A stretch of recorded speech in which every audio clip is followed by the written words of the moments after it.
नमस्कार, मैं रीनू यादव आप सभी दर्शकों का अन्नदाता कार्यक्रम में स्वागत करती हूं। किसान बहुत परिश्रमी होते हैं। वे खेतों में जी तोड़ मेहनत करते हैं।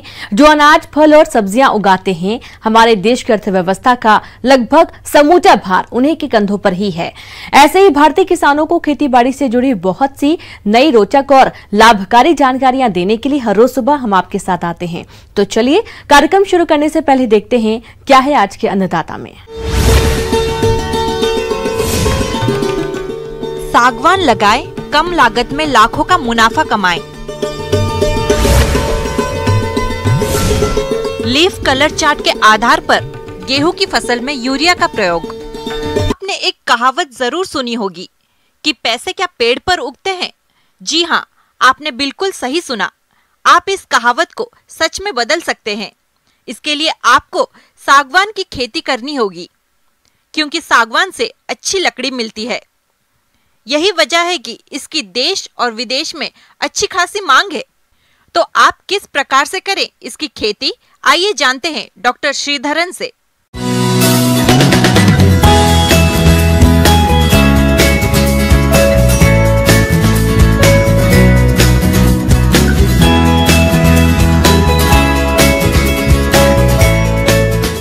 चलिए, जो टीक है उसको सागौन बोलते हैं, इसको लकड़ियों का राजा बोलते हैं। आज की डेट में सागौना है बहुत ये है, मतलब दुनिया में नंबर 1 लकड़ी है। सागौन की लकड़ी बहुत कम सिकुड़ती और बहुत मजबूत होती है। इस पर पॉलिश जल्द चढ़ जाती है, जिससे ये बहुत आकर्षक हो जाती है। कई 100 साल पुरानी इमारतों में ये ज्यों की त्यों पाई गई है। सागौन को दीमक नुकसान नहीं पहुंचा पाता है। सागौन की लकड़ी का उपयोग जहाजों, नावों, भवनों की खिड़कियों, दरवाजों, उत्कृष्ट कोटि के फर्नीचर के निर्माण में होता है। चलिए, इसका जो खेती के बारे में जो चाहिए जानकारी आपको, इसका अच्छा किस्म मान के चलेगा। वैसे तो वैरायटी तो नहीं है, ये मशहूर सागौन है, मलबार सागौन बोलते हैं, और अल्लापल्ली सागौन है। गुजरात का जो पाया जाता है वो भी बहुत अच्छा है, जो बोट मेकिंग में इस्तेमाल करते हैं। मध्य प्रदेश से उसको सेंट्रल प्रोविंस टीक बोलते हैं। मध्य प्रदेश का जो बालाघाट है वहाँ का बहुत अच्छा सागवान है। पौधा आपको बलाई पौधाशाला में आपका बीजू का भी मिलेगी, और कलम जो क्लोनल टीक बोलते हैं। और आज की डेट में कुछ कंपनियाँ टिश्यू कल्चर भी निकालती हैं, सरकारी कंपनियाँ भी तैयार करते हैं। टिश्यू कल्चर भी बहुत अच्छा है। जो पुराने अपना जो यहाँ कर रहे हैं रूट शूट का है, उसको जो हम बोलते हैं स्टम्प प्लांटिंग बोलते हैं। उसमें क्या रहता है, बीजू पहले बो देते हैं क्यारियों में, नर्सरियों में। जब वो अंकुरण हो जाएगी 1 साल के बाद उसको उखाड़ देते हैं, फिर ऊपर का हिस्सा निकाल देते हैं, फिर थोड़ा जड़ का हिस्सा निकाल देते हैं, वो रूट शूट बन जाता है। वही पौधा आप वन विभाग में आप चले जाइएगा, वहाँ से भी मिल जाते हैं। फिर हम लोग भी जो तैयार कर रहे हैं वही तरीका है जो पौधों का। मान के चलेगा 1 बाई 1 मीटर गड्ढे खोदेंगे, 1 मीटर क्यूबिक मीटर का गड्ढे, फिर उसमें 1 तसला 2 तसला सड़ी काट डालनी है। थोड़ा दीमक के लिए तिमेटिक दवा आती है, डालनी है। इसका जब रोपाई करनी है, शुरुआत में 2 बाई 2 मीटर पे इस पर रोपनी है। सागौन के पेड़ वैसे तो 25 से 30 साल में तैयार होते हैं, लेकिन रोपण की नई तकनीक को अपनाकर आप 8 से 10 साल के बाद से ही फायदा उठा सकते हैं। इस तकनीक में 2 गुना 2 मीटर की दूरी पर पहले रोपाई करते हैं। इस तरह 1 एकड़ में लगभग 1000 पेड़ लगेंगे। 8 साल के बाद बीच का पेड़ निकाल कर बेच दें। अब आपसी दूरी हो जाएगी 4 मीटर और प्रति एकड़ 250 पेड़ बचेंगे। 15 या 16 साल बाद फिर से बीच का पेड़ निकाल कर बेच दें। अब आपसी दूरी हो जाएगी 8 मीटर और प्रति एकड़ 62 पेड़ बचेंगे, जो कि 25 से 30 साल बाद पूर्ण रूप से तैयार होंगे, जिनकी कीमत 40 से 50 हजार रुपए प्रति पेड़ होगी, जो कि लगभग 30 से 32 लाख रुपए की होगी। इसके अलावा पहले भी आप 15 से 20 लाख रुपए की आमदनी ले चुके होंगे। इस तरह से एकड़ में सागौन की बागवानी से 50 से 55 लाख रुपए 25 से 30 साल में कमा सकते हैं। लागत भलाई मान के चलिएगा 1 लाख से कम है, बट हर एक पेड़ आपको लगभग 1 लाख से 1.5 लाख तक दे देंगे जब 25 साल या 30 साल के बाद। इसमें यही है कि ये कम आयु का नहीं है। जितना हम समय देंगे सागौन के लिए, बहुत अच्छा उत्पादन होगी, बहुत अच्छा मोटापन मिलेंगे, लंबाई भी मिलेंगे। किसान भाइयों, अभी तक आपने खेती से जुड़ी हुई कुछ उपयोगी जानकारियां देखी हैं। अब लेते हैं एक छोटा सा ब्रेक, जल्द ही लौटेंगे। कार्यक्रम में आगे भी है खेती बाड़ी से जुड़ी हुई बहुत सी महत्वपूर्ण जानकारियां, तो बने रहिए हमारे साथ।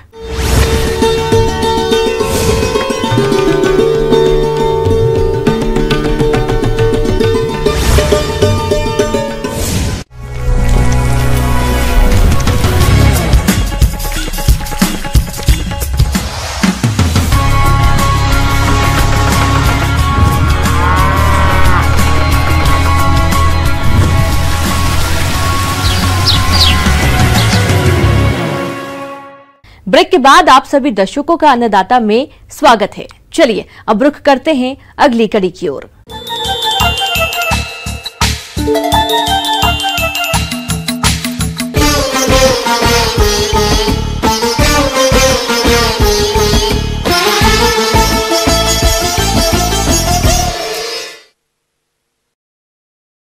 गेहूं की फसल से अच्छा उत्पादन लेने के लिए खड़ी फसल की मांग के अनुसार उसमें यूरिया प्रबंधन करना जरूरी होता है, लेकिन किसान फसल की मांग के अनुसार उर्वरक की मात्रा को ज्ञात नहीं कर पाते हैं। इसलिए कृषि वैज्ञानिकों ने फसल में यूरिया की मांग को जानने के लिए एक लीफ कलर चार्ट इजाद किया है। तो किसान भाइयों, लीफ कलर चार्ट से फसल में उर्वरकों की मात्रा कैसे ज्ञात करेंगे, आइए जानते हैं कृषि विशेषज्ञ अजीत कुमार से। आप सभी किसान भाइयों को नमस्कार। आज हम बात करेंगे लीफ कलर चार्ट के बारे में। तो किसान भाई, आप जब भी जो इरिगेशन करते हैं, जैसे गेहूं में जो है जब सिंचाई करते हैं तो सिंचाई के बाद हमको यूरिया डालना पड़ता है। तो किसान गलतफहमी के चलते क्या होता है कि अधिक यूरिया खेत में डाल देते हैं, जिसके कारण हमारा पर्यावरण भी प्रदूषित हो जाता है और खेत में जो है कीट और बीमारी का प्रकोप बढ़ जाता है और दूसरे पोषक तत्व का भी कमी होता है। इसीलिए अगर आप सही ढंग से यूरिया का यूज करेंगे खेत में तो उससे क्या होगा कि पैदावार भी बढ़ जाएगा और प्रदूषण भी नहीं होगा। तो इसके लिए आता है एक लीफ कलर चार्ट है। यह एक प्लास्टिक स्केल है जो बहुत ही आसान है और इसका मार्केट वैल्यू केवल 100 रुपये के आसपास आता है, जो आप बड़े जो खाद बीज के दुकान पर आप ले सकते हैं। किसान भाइयों, सबसे पहले आप इस बात को जान लें कि आखिर ये लीफ कलर चार्ट क्या है। लीफ कलर चार्ट एक ऐसा पत्रक है जो कि कृषि वैज्ञानिकों ने विभिन्न फसलों पर शोध कर पौधों की उर्वरक की मांग के अनुसार पत्तियों के रंगों को देखते हुए बनाया है। इसके रंगों की तुलना पौधे की पत्तियों के रंग से करने पर फसल में उर्वरक की कमी और अधिकता का पता लगा सकते हैं। तो किसान भाई, अगर लीफ कलर चार्ट के आधार पर आप अपने खेत में यूरिया का उपयोग करते हैं तो इससे क्या होगा कि आपका खेत में जितना उर्वरक चाहिए उतना ही आप दीजिएगा और इसके कारण आपका खेत में कीट और बीमारियों का भी प्रकोप कम होगा और हमारा प्रदूषण भी कम होगा। और आपका क्या होगा कि एक यूरिया जो अधिक दीजिएगा उसका भी खर्च आपके पास बच जाएगा और ये होगा और उसके बाद आपका खेत में जितना यूरिया की ज़रूरत है उतना ही होगा, जिससे क्या होगा कि दूसरा पोषक तत्व की भी कमी नहीं होगा। और इसके आधार पर आप देखिएगा कि आपका पैदावार बहुत ही अधिक होगा। और इसीलिए हम किसान साथियों से निवेदन करते हैं कि लीफ कलर चार्ट के आधार पर ही आप अपने खेत में यूरिया का उपयोग करें। गेहूं की फसल से अच्छा उत्पादन मिले, इसके लिए किसान अक्सर बिना सोचे समझे अंधाधुंध मात्रा में यूरिया का इस्तेमाल करते हैं, जो कि गलत है और इससे किसानों को आर्थिक हानि भी होती है। इस हानि से बचने के लिए किसान लीफ कलर चार्ट की सहायता से फसल की उर्वरक मांग के अनुसार उसका प्रयोग कर सकते हैं। और आइए अब जानते हैं लीफ कलर चार्ट की प्रयोग विधि के बारे में।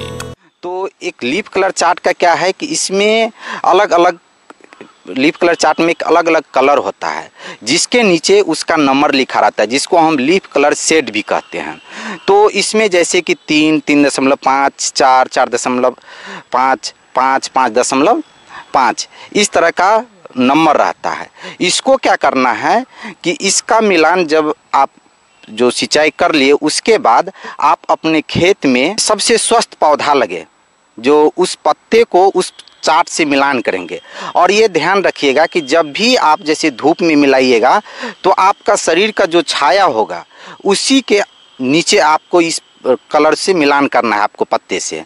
और जब आप मिलान कर लीजिएगा तो 10 खेत में 4-5 जगह आप मिलान कीजिएगा, और उसमें जैसे आपको कहीं पर 4 आ गया तो कहीं पर 3.5 आया, तो उस मिलान के आधार पर आप एक एवरेज निकाल लीजिए। उसके आधार पर आप खेत में यूरिया देने से आपका क्या होगा कि उर्वरक का अच्छा से मैनेजमेंट होगा। तो इसमें जैसे लीफ कलर शेड आपको 5 से अधिक आया तो आपको 1 एकड़ में केवल 15 kg ही यूरिया देना है। अगर 4.5 से लेकर के 5 तक अगर शेड कलर के नीचे आता है आपका कलर खेत में, तो उसमें केवल आपको 30 kg यूरिया प्रति एकड़ देना है। और फिर अगर उसके नीचे आता है तो इसी तरह आपको 40 kg यूरिया प्रति एकड़ देना है। अगर 4 से कम है आपका लीफ कलर शेड का जो मिलान लीफ से 4 से कम है, तो उसमें आपको 55 kg यूरिया प्रति एकड़ डालना है। तो ये है लीफ कलर चार्ट के बारे में, जिसके आधार पर आप अपने खेत में यूरिया का उपयोग करने से आपका लाभ बढ़ेगा। किसान आगे और भी खेती बाड़ी से जुड़ी बहुत सी रोचक जानकारियां, पर यहाँ पर रुकेंगे एक और छोटे से ब्रेक के लिए। जल्द हाजिर होते हैं।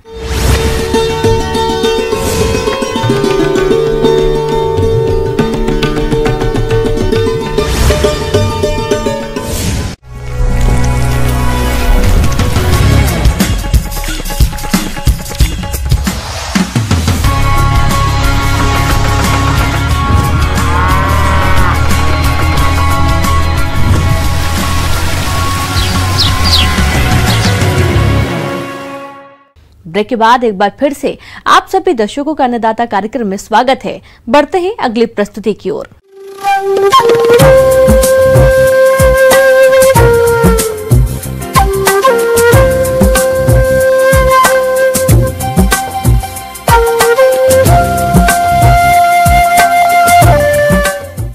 मौसम के अनुसार प्रबंधनों पर टिकी आपकी खेती बाड़ी, और इसलिए मौसम पूर्वानुमान और उस पर आधारित साप्ताहिक कृषि सलाह इस प्रकार है।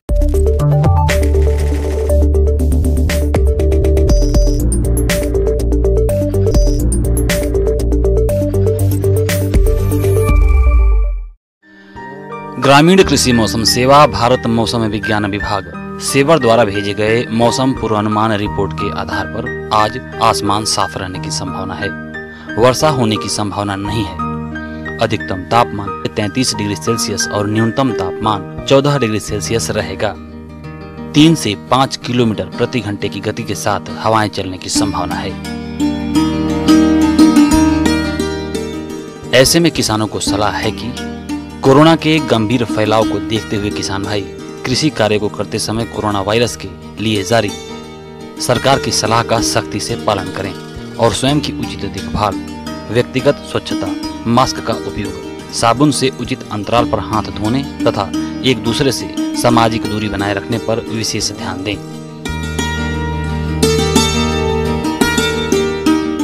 सरसों की फसल में 75% फलियां सुनहरी पड़ जाएं और बीज की आर्द्रता अंश लगभग 35% हो जाए तब कटाई के लिए सबसे उचित अवस्था होती है। इस अवस्था के बाद बीज भार एवं तेल अंश में कोई वृद्धि नहीं होती है। सरसों की फसल में चेपा आने की संभावना है। चेपाग्रस्त टहनियों को तोड़कर जमीन में दबा दें। फसल की निगरानी करते रहें। जब कम से कम 10% पौधों पर 25 से 26 चेपा प्रति पौधा दिखाई दे तब डाइमिथेट 30 EC की 1 लीटर मात्रा 800 लीटर पानी में घोलकर प्रति हेक्टेयर की दर से छिड़काव करें। गेहूं की फसल अनावृत कंडुआ से ग्रसित बालियां स्वस्थ बालियों की तुलना में पहले निकल आती हैं, जो कि काले रंग की होती हैं। ऐसी रोगग्रस्त बालियों को निकालकर नष्ट कर दें ताकि रोग का फैलाव न हो। अनावृत कंडुआ के नियंत्रण के लिए हेक्साकोनाजोल 5 EC 1 लीटर 500 से 600 लीटर पानी में घोलकर प्रति हेक्टेयर की दर से छिड़काव करें। गेहूं की फसल में दाने की दूधिया अवस्था पर बुआई के 100 से 110 दिन बाद 5वीं सिंचाई दें। चने की फसल में फली छेदक के नियंत्रण के लिए इमामेक्टिन बेंजोएट की 250 ग्राम मात्रा प्रति हेक्टेयर की दर से 500 से 600 लीटर पानी में घोलकर छिड़काव करें।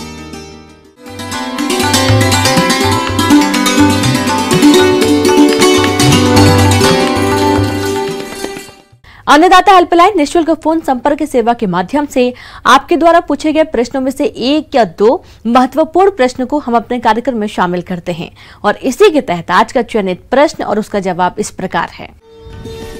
आज की अन्नदाता हेल्पलाइन में हमने जिस प्रश्न को शामिल किया है उसे पूछा है गांव दानपुर, जिला अलवर के विजय कुमार ने।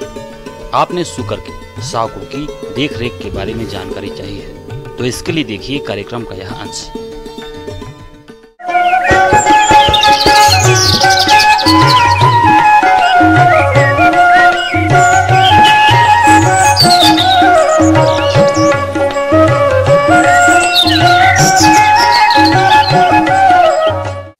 शुकर पालन जो एक लाभदायक व्यवसाय है, जिसमें एक तो शुकर का जो वृद्धि दर है वो बहुत ज़्यादा है, बहुत अच्छे है।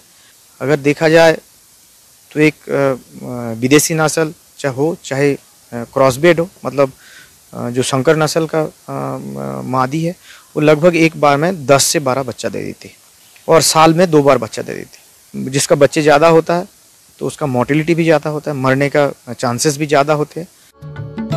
शुकर पालक भाइयों, जैसे ही सुकरी शावकों को जन्म देती है तो सबसे पहले आप नवजात शावकों की अच्छी तरह से सफाई करें। उनके मुंह, नाक, कान और पूरे शरीर को स्वच्छ पानी से साफ करें। इसके बाद सूती कपड़े से पोंछकर उसकी नाल को 2 इंच छोड़कर धागे से बांधें और उसे स्टेरलाइज कैंची या ब्लेड से सावधानी पूर्वक काटें। काटने के बाद उस पर टिंचर आयोडीन लगाएं, जिससे इन्फेक्शन का खतरा नहीं रहता है। तो ठंड के कारण भी कभी कभी मौत ज़्यादा होता है, स्पेशली जब बच्चा देती है शुकर, जो बच्चा देती है ठंड के टाइम, तो जिसके कारण वो भी मोर्टेलिटी होता है। तो उससे ठंड से भी बचाना एक बहुत जरूरी एक हिस्सा है मैनेजमेंट का।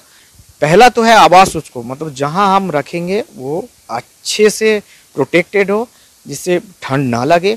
और उससे अगर विंटर है, ठंड के टाइम कभी कभी हीटर का भी इंतजाम किया जा सकता है, जिससे रूम का टेम्परेचर एटलीस्ट 20 से 25 डिग्री टेम्परेचर हो, जिससे शुकर को ठंड से जो हाइपोथर्मिया से जो मोर्टेलिटी होता है उससे बचाया जा सकता है।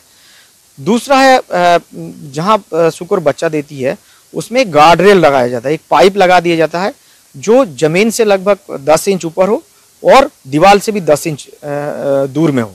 तो जिसके कारण क्या, अगर शुकर जो मादा है वो मादी अगर सो जाती है तो वो दीवार के किनारे से थोड़ा दूर रहती है, जिसमें बच्चे अगर बीच में फंस भी गया है, वो जो पाइप लगा रहता है, गार्ड रेल बोलते हैं उसको, पाइप उसको बचा देती है, क्योंकि उसका जो माँ है वो दीवार के बिल्कुल नज़दीक नहीं पहुंच पाता है, वो पाइप उसको रोक लेती है। तो जिससे दबने से जो मरती है बच्चे, तो उससे बच सकते हैं। इसके अलावा नवजात शावकों के आवास की अच्छी तरह से लाल दवा से साफ सफाई करें। आवास में पुआल या सूखी घास फूस बिछाएं, जिससे शावकों को ठंड लगने से बचाया जा सके। अब बात आती है नवजात शावकों के आहार प्रबंधन की। तो जन्म के तुरंत बाद शावकों को खीस अवश्य पिलाएं। इससे शावकों में रोग प्रतिरोधक क्षमता बढ़ती है और उनका शारीरिक विकास भी अच्छा होता है। तो सबसे जो पहला हफ्ता है, 1 से लेके 7 दिन तक, जितने थान है सब थान से एक बराबर दूध मिलता नहीं बच्चे को। और जो बड़े बच्चे होते हैं वो पहले जो थन में अच्छे दूध होता है मिलता है तो उसको पकड़ लेता है, तो जिसके कारण वो दूध ज़्यादा पीती है और पीते हैं, उसके कारण उसका ग्रोथ भी अच्छा होता है। और जो बच्चे छोटे होते हैं वो उतना ताकतवर नहीं होता है, तो वो उसको सबसे जिस थान में सबसे कम दूध मिलता है उसी थान से वो दूध पीता है, और जिसका दूध भी कम आता है और बच्चे का जीव छोटा होता है तो उसको और ग्रोथ नहीं होता है, मतलब उसके प्रॉपर न्यूट्रिएंट नहीं मिलता है, जिसके कारण उसका मरने का चांसेस भी बढ़ जाता है। शुकर पालक भाइयों, नवजात शावकों को दिन में 3 से 4 बार दूध 14 दिन तक पिलाना चाहिए। उसके बाद शावक दाना खाना शुरू कर देते हैं। फिर शावकों को संतुलित मात्रा में दाना मिश्रण, जिसमें खनिज लवण और प्रोटीन की मात्रा हो, शरीर भार के हिसाब से देते रहें, जिससे शावकों की वृद्धि और विकास अच्छा हो। उसके साथ साथ तीसरा जो है और एक हिस्सा है वो पिगलेट एनीमिया होता है, जिसमें बच्चे का खून का कमी होता है, क्योंकि शुकर में दूध में ऐसे नेचुरली आयरन का मात्रा जो है बहुत कम होती है, और क्योंकि शुकर का बच्चे बहुत ज़्यादा होते हैं तो हर बच्चे को जो आयरन का जो रिक्वायरमेंट है वो पूरी नहीं हो पाती है। और कुछ टाइम बाद उसमें पिगलेट एनीमिया हो जाती है। और पिगलेट एनीमिया के कारण उसका वृद्धि दर मतलब उसका ग्रोथ रेट भी कम हो जाता है, साथ साथ उसका मरने का भी चांसेस ज़्यादा हो जाता है, क्योंकि पिगलेट एनीमिया के साथ साथ और भी बहुत सारी बीमारियाँ उसको पकड़ लेती है। तो जिससे बचने के लिए पहला तो है 1 हफ्ते के बाद एक आयरन का इंजेक्शन दिया जाता है और वो पुट्ठे में लगाया जाता है। और इसमें क्या है, पिगलेट एनीमिया होने के पहले नहीं देना है। जैसे बच्चे एक हफ्ते हो जाता है तुरंत उसको तो 6 से 7 दिन के अंदर उसको पिगलेट एनीमिया का इंजेक्शन हम दे देंगे और 7 दिन के बाद आपको लगाना पड़ेगा, जिससे आयरन का कमी से अगर पिगलेट एनीमिया होती है उससे बचाया जा सकता है, जिससे उसका एब्जॉर्प्शन भी अच्छा होता है।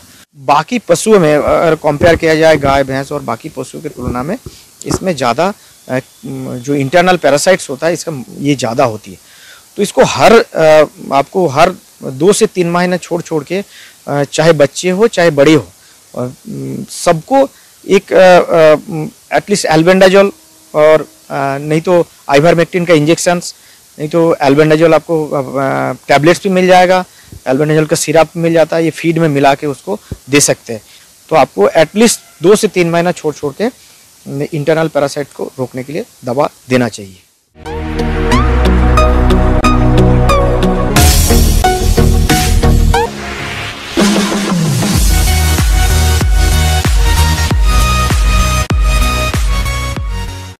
आइए अब एक नजर डालते हैं राज्य के कुछ चुने हुए मंडियों के प्रमुख फसलों के बाजार भाव पर।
किसान भाइयों, अन्नदाता आपकी सेवा के लिए संकल्परत है। कृषि संबंधित समस्या एवं सुझावों के लिए आप हमें इस पते पर संपर्क कर सकते हैं। प्रोड्यूसर अन्नदाता news 18 Rajasthan, Ramoji film city Hyderabad 501512। साथ ही आप हमें ईमेल भी कर सकते हैं। हमारा ईमेल है p18annadatarajasthan@nw18.com। और इसके अतिरिक्त आप हमें निःशुल्क हेल्पलाइन नंबर 180041922155 पर सोमवार से शनिवार सुबह 10 से शाम 4 बजे के बीच संपर्क कर सकते हैं। किसान भाइयों, अब समय हो रहा है आपसे विदा लेने का, तो हमारी अन्नदाता टीम को दीजिए इजाजत। कल फिर आपसे मुलाकात होगी कृषि संबंधित कुछ और महत्वपूर्ण जानकारियों के साथ। नमस्कार।